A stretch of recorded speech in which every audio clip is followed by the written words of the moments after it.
Welcome back to the channel, everybody. So today we have some XRP related news. Everything's looking real good, in my opinion, for the future, long term. Listen, all the positive catalysts remain for crypto overall. Crypto overall still looks bullish long term. Nothing has changed about that. Do you understand all this plays right into our hands? Certain things falling so that the void can be filled. You have to create a void first for it to be filled. I don't know if could you hear that on the microphone? We're getting lightning and thunder, and that thunder hit at a very, very, very interesting moment. Anyway, one creates a void, and then the void is filled. Contraction and expansion, right? We're in another contraction period. What happens when everything expands outwardly? Crypto looks insanely bullish. Now, there's a lot of distraction, and people are going to sell. They're selling fear. Fear makes some people some money. It makes for good headlines, and I guess, but that does not negate the truth. And the truth is that there is a bullish future beyond which most could even fathom. Possible, not financial advice, possible prices for certain things that are more exponential than people want to admit because they're afraid to be wrong. They don't want to admit that some of these prices are going to skyrocket. They don't want to admit how bullish some of these projects are, how solid they're becoming, how integral to systems they're becoming. They don't want to admit it. As a pure researcher, neutral, not leaning too far this way or that way. Maybe now things might be more bullish than ever because now the void is being made. Yes. Anyway, so now we have this article. This article is titled "Ripple Inching Closer to Stablecoin Release." Really? Did you see the members only video I released yesterday? Did you see that? You see the last few? Watch the last few. And you answer the question for me. Why? There's always the why. Something, you're going to hear me say this a lot as we uncover these things. We are detectives here. So get out your magnifying glass and your Sherlock Holmes outfit. We're detectives here, and we're on the case. We have to ask the why. Something's going on here. They're rushing things, speeding them up. And we have a little bit more evidence of that here. Why did this happen so quickly? And even against the SEC saying, hey, we're looking at it from this negative perspective. I'll just phrase it like that. You know what the SEC said. Ripple's like, you know what? We don't care. We're going forward anyway. Really? For every effect, there is a cause, folks. Maybe I could be wrong. Maybe I'm wrong, but I don't think that I am. Ripple has pitched its stablecoin for cross-border money transfers and payment services. Now, remember what they said about this stablecoin. It's simply a complement to the one and the only XRP. It takes a side seat to XRP. It enhances XRP. It's meant as a doorway to pull more business into XRP. What's the best of the best, according to Ripple? Not myself. Ripple. What's the best of the best that they have? XRP. Right. So they want to get this off the ground so they can pull that business in. They can pull more traditional companies in by the lure of stablecoins. I mean, you can look it up for yourself. I mean, we've read countless articles of Ripple telling you this. David Schwartz even said this to people as well. But when you're going fishing, you need some bait. You put a little stablecoin on that hook, cast it, and you reel in what you catch. So that's what I look at this as. But check this out. San Francisco headquartered company Ripple is inching closer toward the launch of its own stablecoin called Ripple USD by debuting a separate website page for the much hyped project. You know what's interesting is there was a lot of people calling for a stablecoin at one point. I remember that all in the comment sections and on other article writers' posts. I saw a lot of that. Hey, we need a stablecoin, and now they have a stablecoin. And it's interesting because a lot of people went against the stablecoin before statements were released by Ripple saying, hey, listen, this is only complements XRP, not meant to at all in any way, shape, or form replace XRP because it can't do that. And it doesn't have the global reach of stablecoin. What's a dollar peg stablecoin going to do? When most of the world wants to shirk the dollar, shake the dollar, get rid of the dollar. You do know that, right? So how far is a stablecoin going to go? let's be real. Companies want global reach when they're transferring money, and they make money. If you're a real business person, you're trying to make money all around the world. I don't know anybody that's limited. Anywhere that there's value, you want to try to access that value. So a dollar peg stablecoin is not going to reach around the world when most countries are saying, hey, listen, we don't want anything to do with the dollar. Right. So keep that in mind, But it says, as reported by UDOT today, Ripple initially unveiled its dollar peg stablecoin in April, positioning it as a project with an emphasis on regulatory compliance. So there's also that, right? You have all the MiCA and everything like that going on in Europe. I have an interesting members only video recently on a lot of other things we didn't know were going on in Europe, but you got to go watch those videos. Now, let's move on from there. Ripple continues to move forward at a lightning pace, and it's for a reason. Let's move on here, because now I'm going to get to this. I'm going to move back an XRP article. All right. I want to get to this news here.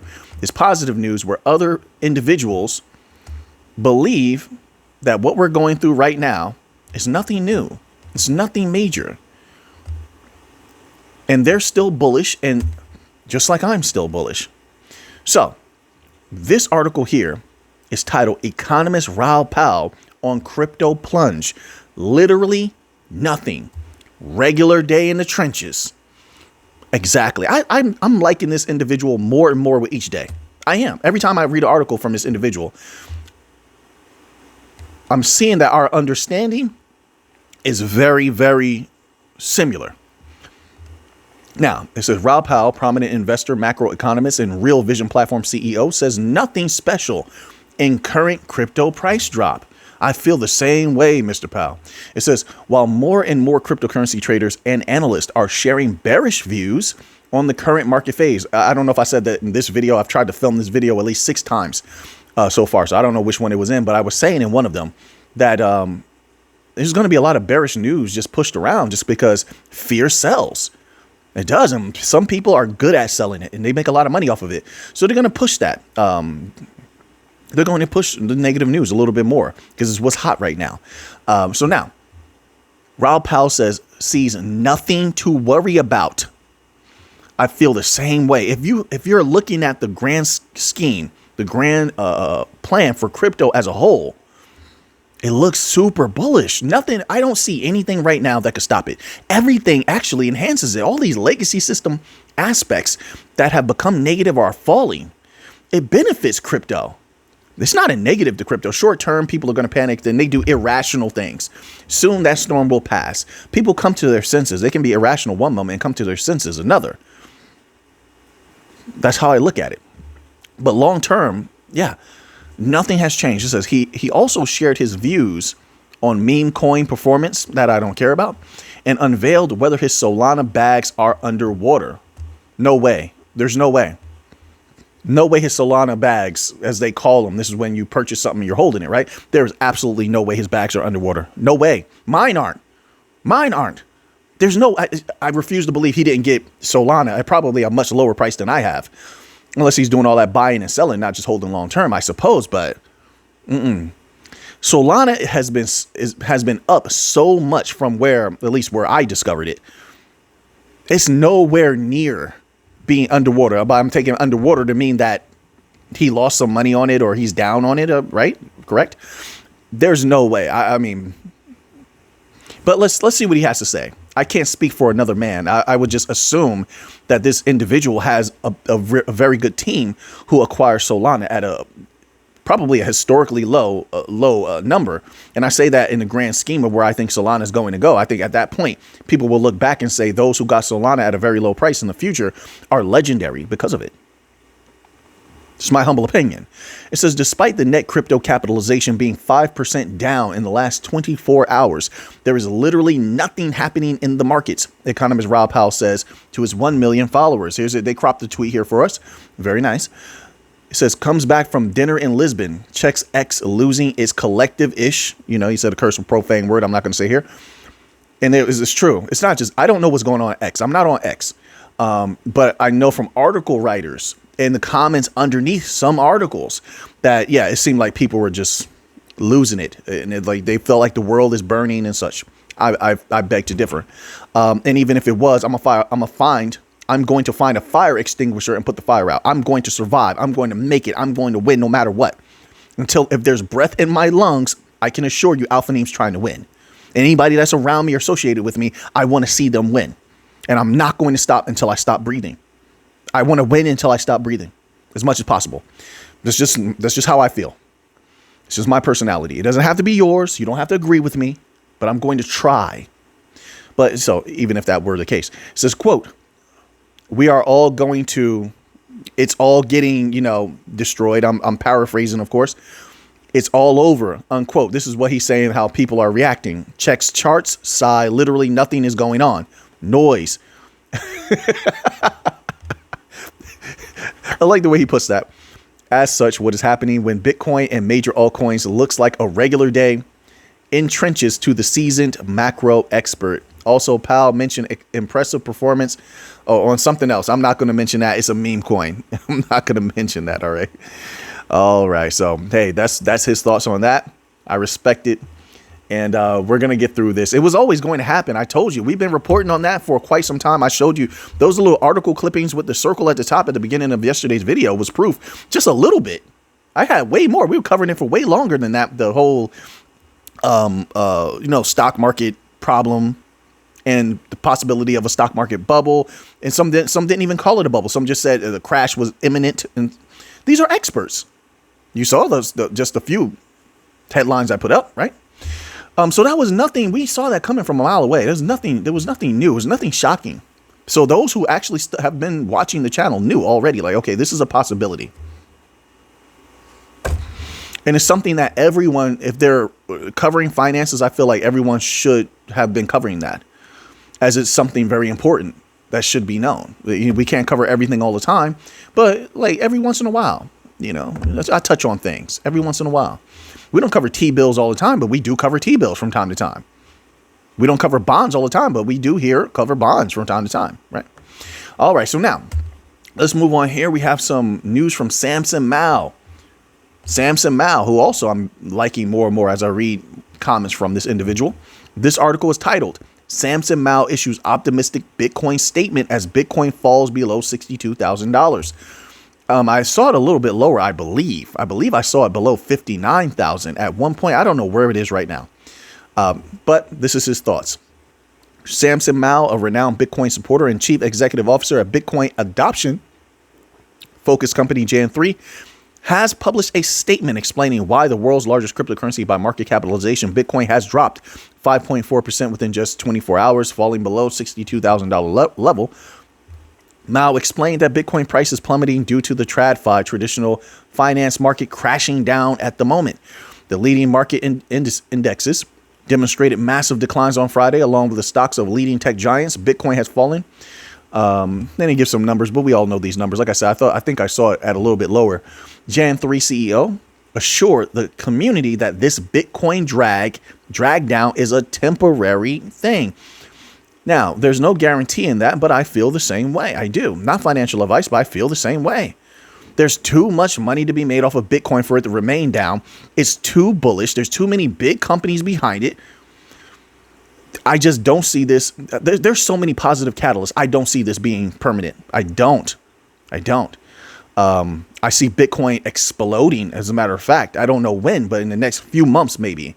And once again, like I said, I don't have a crystal ball. I'm not in control of Bitcoin. I have a little bit of Bitcoin, but I'm not in control of it. But just all the catalysts are there. The big companies are not here to lose money. They're not. And they're not going to let the stock market stop them. They're not. As a matter of fact, I believe the big companies are looking at Bitcoin more bullishly now, as that price has dropped, and some are probably going to scoop up some Bitcoin. So now it's even more bullish. Now they have more incentive. They have acquired more Bitcoin. They want that price to go high even worse now, even more now. They desire it more now because there's more money to be made now. Now, regular retail, probably not going to look at it like that, because regular retail, like I said, in the United States, at least, regular people have been having a very tough time financially. So they're not going to look at that. They're not trying to hear anything about buying a dip. They're not trying to hear all that. But once again, see, I'm different because I've always been for that bank money from the beginning, institutional money, B2B. This is what we started off covering. It remains the same to this day. Now, those individuals, those are the ones who will buy a dip. They believe in that buy the dip. They like a good deal. Not that money is anything major to them for spending, but it's not about that. It's a mentality. Let me get it low. Let me get it for a good price and then make a lot. I buy it for a little, sell it for a lot. That's their mentality. They're business people, pure through and through. So yes, so to them, that's when buying the dip is relevant. Sorry, I have some dryness in the back of my throat. My apologies, folks. And once again, I don't put it past these companies to where when things are going down, it's already going in that direction. They give it a little bit of help because once again, when those prices go lower, it helps them. Right now, these companies are in the business of bringing more customers, more clients, more regular people into crypto because they stand to make the most money off of these projects that they're dominating right now. So yeah, sure. They'll advise people, hey, listen, everything's going down. Sell right now. So right now it'll go down a little lower. We'll buy back in at a lower price.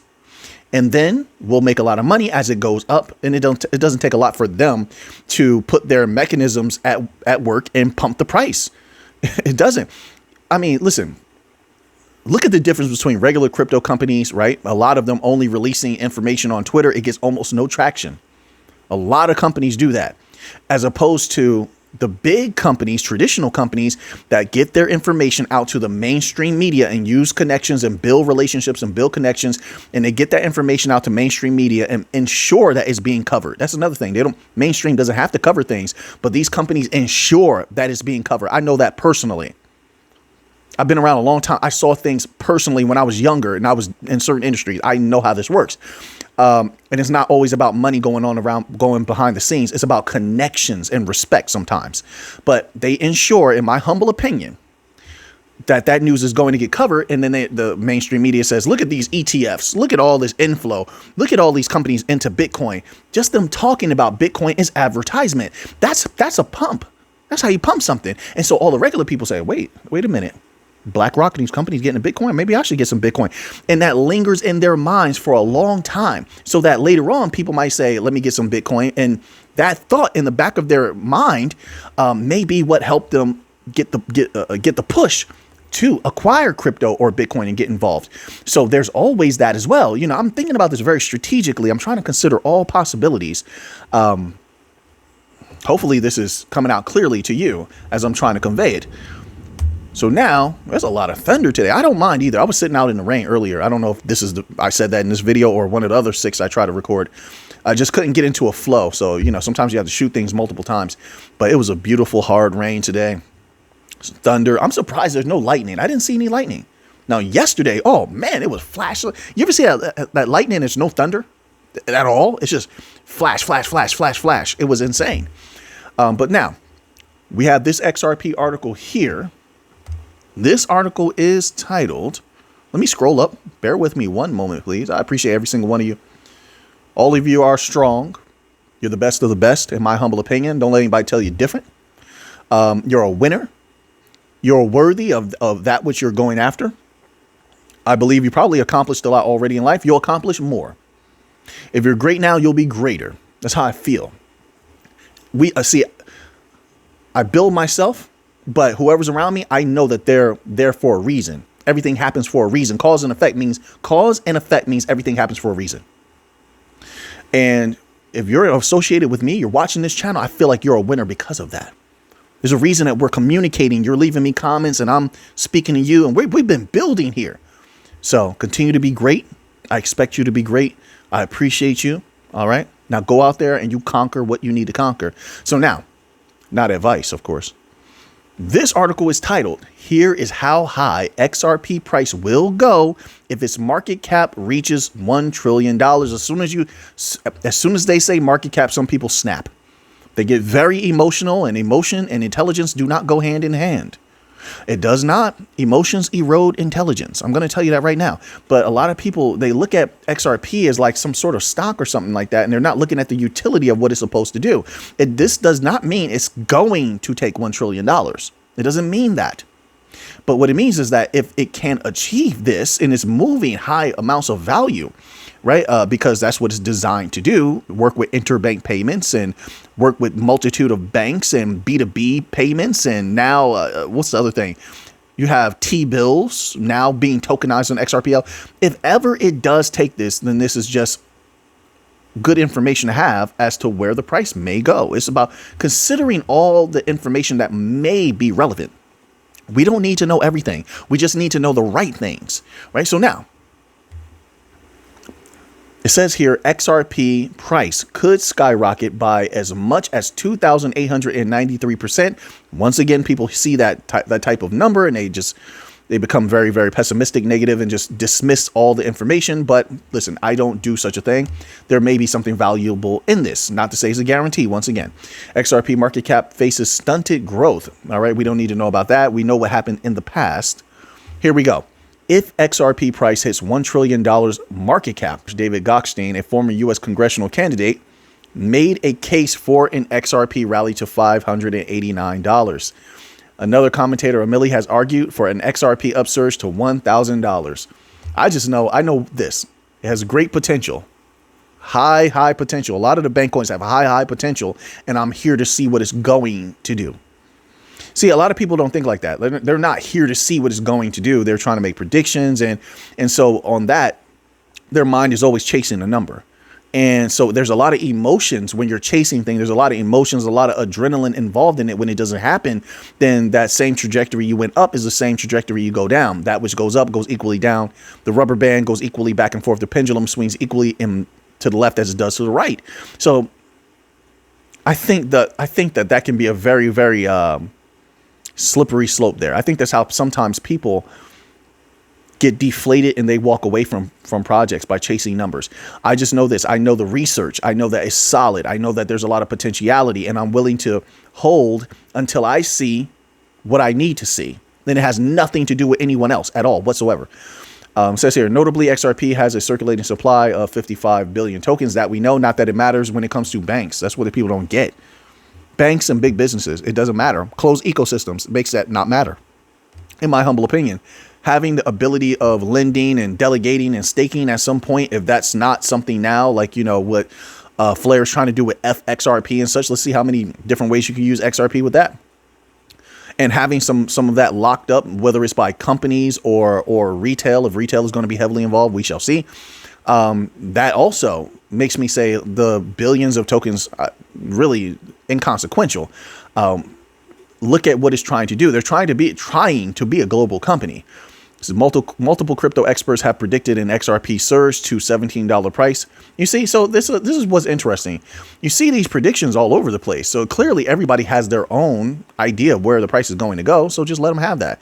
And if people don't believe, let them not believe. That's on them. That's up to them. Can't force people to do something. You just can't. So now, all right, that was an interesting article. I have fun reading it, and just, sometimes I like to just read something and give my opinion, let my thoughts flow. Sometimes I hold back. So now this could get interesting. Okay, JP Morgan, like, I disagree with a lot that comes from them, and a lot that they do, 100%. But they have been saying some interesting things this year. This article is titled JP Morgan Chase abruptly raises forecast for imminent Fed rate cuts as recession fears accelerate. Now, rate cut, that's a slippery slope. It is to me. Every time they try to lower the rates, inflation goes up. And they're already worried about inflation right now. You have sticky inflation. You have stagflation. But for the markets, they did cut interest rates. It could get interesting very quickly for the markets. Could see a nice little surge, in my humble opinion, if I'm thinking about that right in the right way. JP Morgan Chase is reportedly changing its forecast for incoming rate cuts from the Federal Reserve as fears that the U.S. is heading towards a recession grip global markets. A series of weaker than expected reports on the U.S. economy, including a bleak jobs report, triggered a stock market retreat on Friday. I'm going to be completely honest with you. I think they always known this was coming, and they used that as a smokescreen in order to pop the bubble, so to speak. This was always going to happen. Always. That's why you had reports of how the bubble was there the entire time. It had nothing to do with the jobs report. That just serves as a catalyst. What is a catalyst? A lot of time, a catalyst could be used in a multitude of ways, but one is a smokescreen. Like, okay, we had this jobs report. Now it's time to sell. Let's sell. They'll blame it on the jobs report. They won't blame us. I could be wrong. You could disagree with that. Amid growing fears that the U.S. may not engineer a soft landing, that was over a long time ago, JP Morgan says it now believes the Fed will cut rates by 100 basis points in a 2-month time span. Whoa. Reports CNBC's Carl Quintanilla. All right. Listen, we're going to leave off there. I'm not sure how long this video is. Hopefully not too long. But I appreciate you all being here. And now that you have that information, what are you going to do with it? I know what I'm going to do with it. So until next time, everybody, let's get to the money.